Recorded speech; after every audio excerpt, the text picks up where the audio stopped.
Olá, turma! Sejam todos bem-vindos. Professor Alex Ferreira, professor de Química da plataforma Gonçalves Dias. Turminha, espero que você esteja acompanhando as nossas aulas, nosso projeto Fica em Casa Aprendendo, acompanhando não só as aulas de Química, mas também dos outros componentes curriculares, tudo bem? E como primeira dica, caderno, lápis, caneta, borracha para você fazer suas devidas anotações. E sempre que, quando você estiver acompanhando o vídeo, certo? Aquele gráfico, tabela, aquela questão, chamar a sua atenção, printa a tela para você passar essas informações para o seu caderno, para você poder desenvolver os seus estudos. Show de bola? Turminha, estamos em uma série de aulas relacionadas ao terceiro ano do ensino médio. Estamos trabalhando os polímeros, ok? Aí nós trabalhamos já em vídeos anteriores polímeros artificiais, ok? São aqueles que o homem consegue produzir, né, de forma industrial. E também nós temos os polímeros naturais. E na nossa aula, nós vamos trabalhar justamente dois tipos de polímeros naturais. Vamos falar dos aminoácidos e das proteínas. Quando falamos de polímeros, né, então os polímeros é a junção de vários monômeros, ok? Então, é essa junção que vai gerar uma macromolécula. E essa macromolécula vamos denominar de polímeros. Aqueles feitos, produzidos pelo homem, polímeros artificiais ou sintéticos. E aqueles que a gente encontra na natureza são os polímeros naturais, certo? Então, a gente vai agora falar dessa classe dos aminoácidos e das proteínas. Então, turminha, é o seguinte, juntamente com os glicídios, né, que são os açúcares, carboidratos, são sinônimos, e os lipídios, óleos e as gorduras, né, as proteínas formam os três grandes grupos de macromoléculas. Então, quando falamos de macromoléculas naturais, são os polímeros naturais, de grande importância biológica. Então, nós temos esse tripé, os açúcares, os carboidratos, os lipídios e as proteínas. Já trabalhamos em vídeos anteriores, né, os carboidratos e também já trabalhamos os lipídios. Faltam, agora a gente trabalhar as proteínas. As proteínas são reuniões de aminoácidos, ok? E aí quando você fala de reuniões de aminoácidos, esses aminoácidos seriam aqueles monômeros, que são as menores porções de um polímero. Não vamos chamar de monômeros, vamos chamar de aminoácidos. E representam uma classe muito grande e diversificada de substâncias. Nossa alimentação deve incluir proteínas, que são encontradas onde? Na carne, no peixe, né? Ovo, manteiga, queijo, frango, leite. Então, nós temos aqui uma variedade, né, de fontes de proteínas. Em nosso organismo, as proteínas dos alimentos são transformadas em cerca de 100 mil proteínas, dos mais diversos tipos. Então, é uma classe, né, muito grande, ok? Para tanto, basta considerar que a composição média do organismo humano em massa é 68% de água, 15% de proteínas, 10% de lipídios, 5% de carboidratos e 2% de outras substâncias. Para concluir, as proteínas representam o grupo mais numeroso de substâncias orgânicas. Então, quando a gente fala de proteínas, estamos falando de um campo de estudo muito grande e muito vasto, certo? De grande aplicação para a química, para a biologia, né, para a bioquímica. Tudo bem, turminha? Então vamos lá. Conceito de aminoácido, certo? E aqui a gente deve fazer aquele link. Aminoácido, ele vai representar um monômero, porque vai ser a união, a junção desses aminoácidos, portanto, desses monômeros, que vão formar as proteínas, portanto, o polímero. Show? Aminoácidos são compostos que apresentam funções amina, né, o NH2, e o ácido carboxílico, né, o grupo COOH. Na verdade, o C dupla O, OH, a carboxila. Então, o nome ele já diz muita coisa, né? Então, eu vou ter o grupo amino e o grupo ácido carboxílico, compondo, certo? Compondo uma só molécula. Então, alguns exemplos de aminoácidos. Nós temos aqui ó, a glicina, que é, na verdade, o ácido alfa-amino acético, certo? E aqui nós vamos ver, olha só, na extremidade da direita, o grupo ácido carboxílico, certo? E aqui para a esquerda, nós temos o grupo amino, o grupo NH2. O ácido alfa-amino propiônico, né? Conhecido como alanina, ok? Aqui a presença do grupo carboxila, presença do grupo amino. O aminoácido conhecido como ácido beta-amino butírico, ou ácido 3-amino-butanóico. Tudo bem? Nós temos aqui, ó, presença do grupo carboxila, presença do grupo amino. Você percebeu, né, que na nomenclatura surgiu alfa, surgiu beta. A posição alfa é o carbono logo na sequência do grupamento carboxila, certo? Do grupamento carboxila. Então, o carbono seguinte é o carbono alfa. E aí vai seguir a numeração, certo? Dois carbonos depois, ó, dois carbonos depois do grupo carboxila, seria a posição beta. E assim por diante. Gama, delta, tá certo? Os aminoácidos são importantes porque formam as proteínas, né? Substâncias indispensáveis às células vivas. É interessante notar que, embora exista grande número de proteínas vegetais e animais, elas são formadas pela união de poucos aminoácidos diferentes. Então, há cerca de 20 aminoácidos naturais. Então, seriam 20 tipos de tijolinhos diferentes. Aí nós vamos combinar esses tijolinhos e aí nós vamos ter a formação, né, como foi dito anteriormente, de quase 100 mil tipos diferentes de proteínas. Então, todos com grupo amina, na posição alfa, e muitos apresentando também outras funções na molécula. Podemos ter a função álcool, né, apresenta o grupo OH, a função tioálcool, aí em vez do grupo OH, vai ser o grupo SH, o enxofre substituindo o oxigênio, certo? Note também que os aminoácidos naturais, com exceção da glicina, são opticamente ativos, sendo que na natureza predominam os isômeros levógenos. Por que opticamente ativos? Eu vou botar aqui um slide, certo? E eu destaquei, ó, alguns carbonos. Esse carbono que está com um asterisco, ele é um carbono que vai apresentar 4 ligandes diferentes, ó. Por exemplo, para a alanina, esse carbono, grupo CH3, grupo NH2, hidrogênio e carboxila, 4 ligandes diferentes. Turma, quando nós temos 4 ligandes diferentes, temos um carbono quiral, certo? E se temos um carbono quiral, né, nós vamos ter atividade óptica presente na estrutura, ou seja, a capacidade de desviar a luz polarizada. Quando se fala de levógeno, que vai desviar para a esquerda, se fosse destrógeno, desvia para a direita. Ok, turminha? Então, a classificação dos aminoácidos, olha só. De acordo com o número de grupos NH2 ou então grupos carboxila, né, COOH.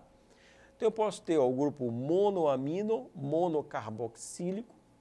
Então, vamos ter apenas um grupo amina e um grupo, né, do ácido carboxílico. Um exemplo é a alanina.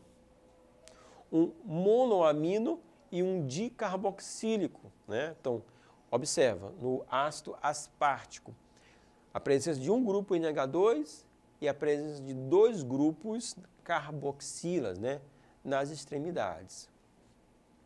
No caso da lisina, eu vou ter um aminoácido diamino monocarboxílico.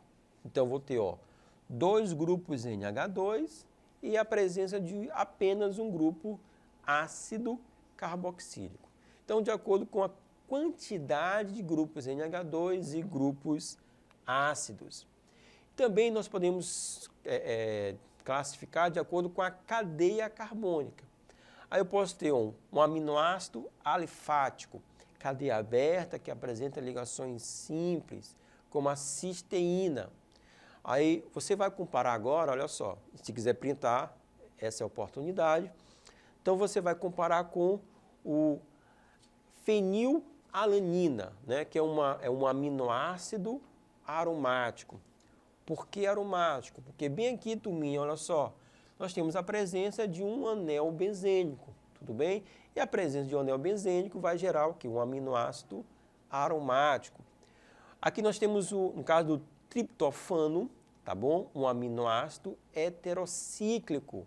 Bem aqui, esse ciclo, ele vai apresentar um átomo diferente do carbono, que no caso é o nitrogênio, um aminoácido heterocíclico. Então, de acordo com a cadeia carbônica, certo?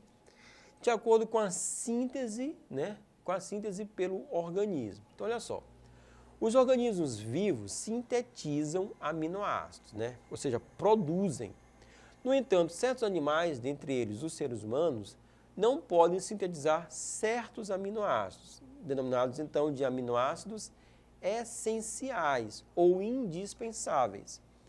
Estes devem ser obrigatoriamente ingeridos por meio dos alimentos. Caso contrário, o organismo definha, né, e morre. Para os seres humanos, existem 8 aminoácidos essenciais. Quais são eles? Vanilina, leucina, isoleucina, lisina, treonina, metionina, fenilanina e o triptofano. Então, esses aminoácidos são os aminoácidos essenciais. Os demais aminoácidos de que necessitamos são sintetizados pelo nosso próprio organismo. Daí o nome de aminoácidos não essenciais. Então, nós temos aminoácidos essenciais, aqueles que a gente não consegue produzir, precisamos incorporar através da alimentação, e os aminoácidos não essenciais, porque a gente consegue produzir. Tudo bem? De acordo com a síntese pelo organismo, os alfa-aminoácidos têm também funções específicas no organismo. No caso da felinanina, ela é precursora da tirosina e da melanina. Aí a melanina é o quê? Pigmento da pele, né? É aquele responsável pela pigmentação da nossa pele e também dos cabelos, ok? E o triptofano, ele é precursor da vitamina B5 e da serotonina. Aí a serotonina é o quê? É um neurotransmissor, né? Uma substância que é produzida no nosso cérebro, que vai regular, controlar o quê? Sono, humor e o apetite. Então, por exemplo, são 2 aminoácidos extremamente importantes. Por quê? Porque são precursores, vão gerar novas substâncias que têm grande impacto no nosso organismo. Também de acordo com o caráter ácido-básico, né? Aí nós vamos trabalhar as reações, vamos falar um pouco das reações dos aminoácidos. Então, o aminoácido possui o radical amina, né, o grupo NH2, e esse grupo NH2 ele é básico, né? Tem um caráter básico.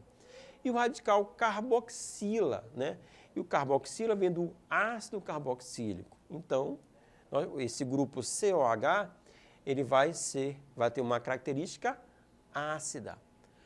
Portanto, podemos dizer que o aminoácido ele tem um caráter anfótero. Por quê? Porque ele pode, ora, funcionar como um ácido, ora, funcionar como uma base. Porque na sua própria estrutura, ele vai ter um radical dando esse caráter ácido, né? O grupo COH, o grupo carboxila, E também vai ter um radical que vai gerar esse caráter básico, que é o grupo amina, certo? Como primeira consequência, o aminoácido pode reagir consigo mesmo. Uau! Formando um sal interno ou íon dipolar. Dipolar porque eu vou ter a formação de polos, 2 polos. Acompanhe a reação abaixo que segue o conceito de ácido base de Bronsted e de Lowry.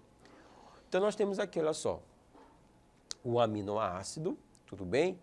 Observe que na extremidade nós temos o hidrogênio. Esse hidrogênio, ele é um hidrogênio ionizável, ou seja, que ele pode ser liberado. Então, se esse hidrogênio for liberado, né, ele vai ser liberado como um próton, né, com uma partícula positiva. Então, ele vai ser atraído por uma região negativa. E a região negativa vai ser o grupo NH2, certo? Então, esse grupo NH2 vai absorver o hidrogênio. Então, ao final, eu vou ter essa estrutura. E essa estrutura, né, vai representar justamente esse íon dipolar, né? Vou ter uma região negativa e uma região positiva. Observe que esse processo ele aconteceu internamente, certo? Internamente. Então, havendo 2 grupos amina, né? E nós vimos lá pela classificação, podemos ter 2 grupos amina, então eu vou ter um predomínio do caráter básico. E também nós vimos lá na classificação que é possível a presença de 2 grupos carboxilas. Então, se houver a presença de 2 grupos carboxila, vai prevalecer o caráter ácido, né, nesse aminoácido. Então, dependendo da quantidade de grupos amino ou carboxila, eu vou ter a predominância de um caráter básico ou de um caráter ácido. Ok, turminha? Além disso, né, em soluções ácidas, o aminoácido comporta-se como uma base, dando origem a um íon positivo, né? Então vamos lá, eu estou com esse aminoácido e ele está agora presente numa solução ácida. Solução ácida eu vou ter o quê? Eu vou ter muitos grupos H+, ok? Muitos hidrogênios, íons hidrogênios. Bom, como eu falei anteriormente, esse hidrogênio ele é positivo, então ele vai ser atraído, turminha, por uma região negativa. E a região negativa, certo? No aminoácido, é justamente o grupo NH2. Então esse grupo NH2 vai absorver, tornando-se um íon, certo? Tornando-se um íon. Em soluções básicas, o aminoácido comporta-se como um ácido, dando origem a um íon negativo. Aí eu vou ter o processo inverso, ok? Então, isso, mais uma vez, é para justificar esse comportamento anfótero dos aminoácidos. Então, eu estou aqui com o aminoácido e olha só, eu vou ter aqui agora um meio básico. Esse meio básico vai ser atraído, certo? Como eu tenho aqui o hidrogênio, né? Essa base vai absorver esse hidrogênio do grupo carboxila. Então, eu vou ter agora como resultado, não uma substância negativa, e sim, não uma substância positiva, e sim uma substância negativa. Então, esse aminoácido vai adquirir agora um caráter, né, negativo. Variando o pH da solução, podemos transformar um aminoácido de íon positivo em negativo ou vice-versa, apenas modificando, turma, o meio, podendo assim migrar para o polo positivo, no caso o ânodo, ou para o polo negativo, né, que seria o cátodo, dependendo do pH da solução em um campo elétrico. Eu não posso deixar de falar que o pH é uma medida de acidez, certo? É um parâmetro que a gente pode utilizar para medir a acidez, né, de uma solução. Então aqui a gente está dizendo que, dependendo do pH, né, se tivermos um meio ácido, né, presença de grupos H+, eu vou ter um comportamento para esse aminoácido, certo? E como nós vimos no vídeo, na tela anterior, o resultado vai ser o quê? Vai ser um aminoácido com caráter positivo. Agora, se tivermos um meio, né, um pH básico, vou ter um pH acima de 7, aí nesse caso vai prevalecer, olha só, a presença de base, grupo OH-. E prevalecendo, né, a base, então vou ter agora um aminoácido com caráter mais negativo. Show de bola? Um pouquinho sobre os aminoácidos, turminha. Vou ficando por aqui. Forte abraço. Valeu.